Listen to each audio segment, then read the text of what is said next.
ಸಖತ್ ಖಾರ ಬಣ್ಣ ಮತ್ತು ರುಚಿ ಆಚಿ ಚಿಲ್ಲಿ ಪೌಡರ್. ಇನ್ನು ರೋಚಕ ಘಟ್ಟ ತಲುಪಿದಂತ ರಾಜ್ಯ ಕಾಂಗ್ರೆಸ್ನ ಕುರ್ಚಿ ಕದನ. ಬೆಳಗಾವಿ ಅಧಿವೇಶನದಲ್ಲಿ ಎರಡು ಹೋಳಾದಂತಹ ಕಾಂಗ್ರೆಸ್. ಸಿದ್ದರಾಮಯ್ಯ ಬಣ ಹಾಗೂ ಡಿಕೆ ಶಿವಕುಮಾರ್ ಬಣವಾಗಿ ಇಬ್ಬಾಗವಾದಂತೆ ಕಾಣ್ತಾ ಇದೆ. ಸಚಿವ ಸ್ಥಾನ ಉಳಿಸ್ಕೊಳ್ಳೋಕೆ ಡಿಕೆಗೆ ಜೈ ಎಂದ ಕೆಲವು ಸಚಿವರು. ಸಿದ್ದರಾಮಯ್ಯ ಬಣ ಡಿಕೆ ಶಿವಕುಮಾರ್ ಬಣವಾಗಿ ಇಬ್ಬಾಗವಾದಂತೆ ಭಾಸವಾಗ್ತಿದೆ. ಈಗ ಸಚಿವ ಸ್ಥಾನ ಉಳಿಸ್ಕೊಳ್ಳೋದಕ್ಕೆ ಡಿಕೆಗೆ ಜೈ ಎಂದಂತ ಕೆಲವು ಶಾಸಕರು ಅಂದ್ರೆ ಸಚಿವರು. ಮುಂದಿನ ಭವಿಷ್ಯದ ಲೆಕ್ಕಾಚಾರದಲ್ಲಿ ಡಿಕೆ ಪರ ಹಲವರು ಜೈ ಅಂದಿದ್ದಾರೆ. ರೋಚಕ ಘಟ್ಟ ತಲುಪಿದಂತ ರಾಜ್ಯ ಕಾಂಗ್ರೆಸ್ನ ಕುರ್ಚಿ ಕದನ.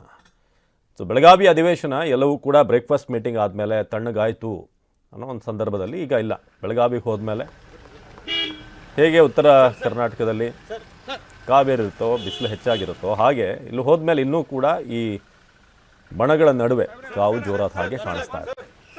ಸಚಿವ ಸ್ಥಾನ ಉಳಿಸ್ಕೊಳ್ಳೋಕೆ ಡಿಕೆಗೆ ಜೈ ಅಂದ ಸಚಿವರು. ನಿನ್ನೆಯಷ್ಟೇ ಡಿಕೆಶಿ ಡಿನ್ನರ್ ಮೀಟಿಂಗ್ ಆಯಿತು. ಮಂಕಾಳು ವೈದ್ಯ, ಎಸ್ ಶ್ರೀನಿವಾಸ್, ಟಿ.ಡಿ. ರಾಜೇಗೌಡ ಹೀಗೆ ಹಲವಾರು ನಾಯಕರು ಭಾಗವಹಿಸಿದರು. 100ಕ್ಕೂ ಹೆಚ್ಚು ಶಾಸಕರು ತಮ್ಮೊಂದಿಗಿದ್ದಾರೆ ಅಂತ ಹೇಳಿರುವಂಥ ಡಿಕೆ ಶಿವಕುಮಾರ್. ಡಿನ್ನರ್ನಲ್ಲಿ ಭಾಗಿಯಾದ ಶಾಸಕರಿಗೆ ಭರವಸೆ ಕೊಟ್ಟಿರುವಂಥ ಡಿಕೆ ಶಿವಕುಮಾರ್.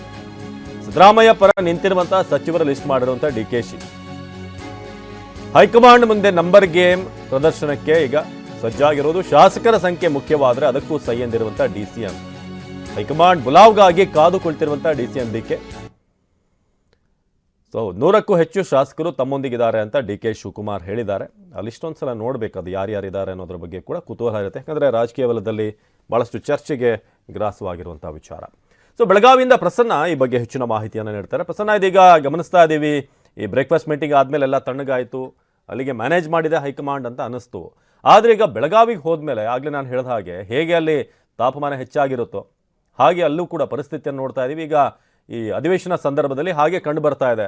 100 ಜನ ಶಾಸಕರು ಜೊತೆಗಿದ್ದಾರೆ ಅನ್ನೋದು ವೆರಿ ಬಿಗ್ ವಿಚಾರ. ಅದು ಅಂದರೆ ಏನಾಗ್ತಿದೆ ಅಂತ ಯಾರೆಲ್ಲ ಇದ್ರು ಮೀಟಿಂಗಲ್ಲಿ, ಏನೆಲ್ಲ ಚರ್ಚೆ ಆಯಿತು ನೆನ್ನೆ ಪ್ರಸನ್ನ?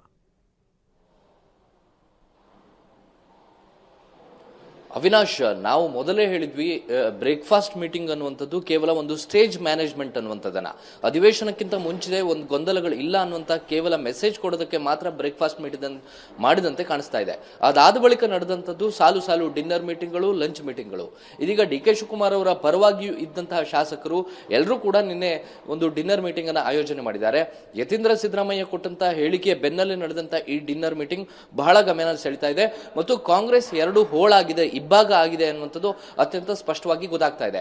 ಒಂದು ಕಡೆ ಸಿದ್ದರಾಮಯ್ಯ ಪರವಾಗಿ ಇರುವಂತಹ ಶಾಸಕರು, ಇನ್ನೊಂದು ಕಡೆ ಡಿ ಕೆ ಶಿವಕುಮಾರ್ ಅವರು ಮುಖ್ಯಮಂತ್ರಿ ಆಗಬೇಕು ಅಂತ ಲೆಕ್ಕಾಚಾರ ಹಾಕೊಂಡಿರುವಂತಹ ಶಾಸಕರು. ಇವರೆಲ್ಲರೂ ಕೂಡ ಒಟ್ಟಾಗಿ ಇದೀಗ ಕಾಂಗ್ರೆಸ್ ಅನ್ನ ಎರಡು ಹೋಳು ಮಾಡಿದ್ದಾರೆ ಅನ್ನುವಂಥದ್ದು ಅತ್ಯಂತ ಸ್ಪಷ್ಟ. ಇದೇ ಕಾರಣಕ್ಕೋಸ್ಕರ ನಿನ್ನೆ ತಡರಾತ್ರಿಯ ತನಕವೂ ಕೂಡ ಡಿನ್ನರ್ ಮೀಟಿಂಗ್ ಬೆಳಗಾವಿಯ ಹೊರವಲಯದಲ್ಲಿ ನಡೆದಿತ್ತು. ಈ ಡಿನ್ನರ್ ಮೀಟಿಂಗ್ ನಲ್ಲಿ ಹಲವು ಮಂದಿ ಸಚಿವರು ಕೂಡ ಭಾಗಿಯಾಗಿದ್ರು ಅನ್ನುವಂಥದ್ದು ವಿಶೇಷ. ಯಾರೆಲ್ಲ ಮಲ್ಲಿಕಾರ್ಜುನ್ ಖರ್ಗೆ ಅವರ ಆಪ್ತರು ಅಂತ ಅನ್ಸ್ಕೊಂಡಿದ್ದಾರೋ ಅಂತ ಸಚಿವರು ಕೂಡ ನಿನ್ನೆಯ ಡಿ ಕೆ ಶಿವಕುಮಾರ್ ಅವರ ಡಿನ್ನರ್ ನಲ್ಲಿ ಭಾಗಿಯಾಗಿದ್ರು. ಆ ಮೂಲಕ ಪೂರ್ಣಾವಧಿ ಮಂತ್ರಿಗಳಾಗುವಂತಹ ಲೆಕ್ಕಾಚಾರ ಅವರಲ್ಲಿ ಇದ್ದಂತೆ ಕಾಣಿಸ್ತಾ ಇದೆ. ಎಲ್ಲೋ ಒಂದು ಕಡೆ ಡಿ ಕೆ ಶಿವಕುಮಾರ್ ಅವರು ನಂಬರ್ ಗೇಮ್ ಬಗ್ಗೆಯೂ ಕೂಡ ಬಹಳ ಆಲೋಚನೆಯನ್ನು ಮಾಡಿದ್ದಾರೆ ಅನ್ನುವಂಥದ್ದು ನಿನ್ನೆ ನಡೆದ ಡಿನ್ನರ್ ಮೀಟಿಂಗ್ ಇಂದ ಸ್ಪಷ್ಟವಾಗಿ ಗೊತ್ತಾಗ್ತಾ ಇದೆ. ಡಿನ್ನರ್ ನಲ್ಲಿ ಭಾಗಿಯಾಗಿದ್ದಂತಹ ಶಾಸಕರಿಗೆ ಈ ಮಾತನ್ನ ಡಿ ಕೆ ಶಿವಕುಮಾರ್ ಸ್ವತಃ ಹೇಳಿದ್ದಾರೆ. ಅಂದ್ರೆ ನಮ್ಮ ಬಳಿ 100ಕ್ಕೂ ಹೆಚ್ಚು ಶಾಸಕರ ಬೆಂಬಲ ಇದೆ. ಅಕಸ್ಮಾತ್ ಹೈಕಮಾಂಡ್ ನಂಬರ್ ಗೇಮ್ ನ ಆಟದ ಬಗ್ಗೆ ಪ್ರಶ್ನೆ ಮಾಡಿದ್ರೆ ನಾವು ಅದಕ್ಕೂ ಕೂಡ ಶಕ್ತಿ ಪ್ರದರ್ಶನ ಮಾಡೋದಕ್ಕೆ ಸಿದ್ಧ ಅನ್ನುವಂತಹ ಮಾತುಗಳನ್ನ ಡಿ ಕೆ ಶಿವಕುಮಾರ್ ಅವರು ಆಪ್ತ ಶಾಸಕರ ಬಳಿ ಹೇಳಿದ್ದಾರೆ. ಅಂದ್ರೆ ನಿನ್ನೆ ಡಿನ್ನರ್ ನಲ್ಲಿ ಭಾಗಿಯಾದಂತಹ ಶಾಸಕರಿಗೆ ಮತ್ತಷ್ಟು ವಿಶ್ವಾಸ ತುಂಬುವಂತಹ ದೃಷ್ಟಿಯಿಂದ ಈ ನಂಬರ್ ಬಹಳ ಇಂಪಾರ್ಟೆಂಟ್ ಆಗುತ್ತೆ. ನಿಜಕ್ಕೂ ಕೂಡ ಶಾಸಕಾಂಗ ಪಕ್ಷದ ಸಭೆ ಕರೆದಂತಹ ಸಂದರ್ಭದಲ್ಲಿ ಯಾರಿಗೆ ಹೆಚ್ಚು ಒಲವಿದೆ, ಯಾರು ಹೆಚ್ಚು ಒಲವನ್ನ ವ್ಯಕ್ತಪಡಿಸ್ತಾರೆ ಶಾಸಕರು, ಅಂತವರಿಗೆ ಮುಖ್ಯಮಂತ್ರಿ ಪಟ್ಟ ಅಂತ ಪ್ರಶ್ನೆ ಬಂದ್ರೆ ಅದಕ್ಕೂ ಕೂಡ ತಾನು ಸಿದ್ಧ ಅನ್ನುವಂತಹ ಮೆಸೇಜ್ ಅನ್ನ ಡಿ ಕೆ ಶಿವಕುಮಾರ್ ಅವರು ಕೊಟ್ಟಂತೆ ಕಾಣಿಸ್ತಾ ಇದೆ. ಹೀಗಾಗಿ ಬೆಳಗಾವಿಯ ವಿಭಜನೆಯ ಬಗ್ಗೆ ಚರ್ಚೆಗೆ ಅಂತ ಬಂದಂತಹ ಶಾಸಕರು, ಸಚಿವರು, ಸರ್ಕಾರ ತಾವೇ ವಿಭಜನೆಯಾಗಿ ಹೋಗ್ತಿದೆ ಅನ್ನುವಂಥದ್ದು ಅತ್ಯಂತ ಸ್ಪಷ್ಟವಾಗಿ ಗೊತ್ತಾಗ್ತಾ ಇದೆ. ಡಿ ಕೆ ಶಿವಕುಮಾರ್ ಕರೆದಿದ್ದಂತಹ ಈ ಡಿನ್ನರ್ ಇವತ್ತಿನ ದೃಷ್ಟಿಯಿಂದ ಬಹಳ ಮುಖ್ಯ ಆಗುತ್ತೆ. ಯಾಕೆಂದ್ರೆ ಸಿದ್ದರಾಮಯ್ಯನವರ ಪರವಾಗಿ ಮೊನ್ನೆ ರಾತ್ರಿ ಡಿನ್ನರ್ ನಡೆದಿತ್ತು. ಅಲ್ಲಿ ಅಹಿಂದ ನಾಯಕರು ಮಾತ್ರ ಭಾಗಿಯಾಗಿದ್ರು.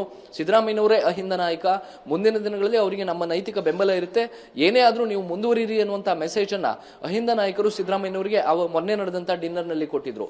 ಅದಾದ ಬಳಿಕ ಇದೀಗ ಡಿ ಕೆ ಶಿವಕುಮಾರ್ ಅವರ ಡಿನ್ನರ್ ಅನ್ನ ನೋಡ್ತಾ ಇದ್ರೆ ಎಲ್ಲೋ ಒಂದ್ ಕಡೆ ತಕ್ಕಡಿ ತೂಗುವ ಆಟ ಶುರುವಾಗಿದೆ. ಅದಕ್ಕೆ ಬೆಳಗಾವಿ ಕೂಡ ಹೊರತಾಗಿಲ್ಲ ಅನ್ನುವಂಥದ್ದು ಗೊತ್ತಾಗ್ತಾ ಇದೆ. ಅವಿನಾಶ್, ಧನ್ಯವಾದ ಮಾಹಿತಿಗಾಗಿ ಪ್ರಸನ್ನ.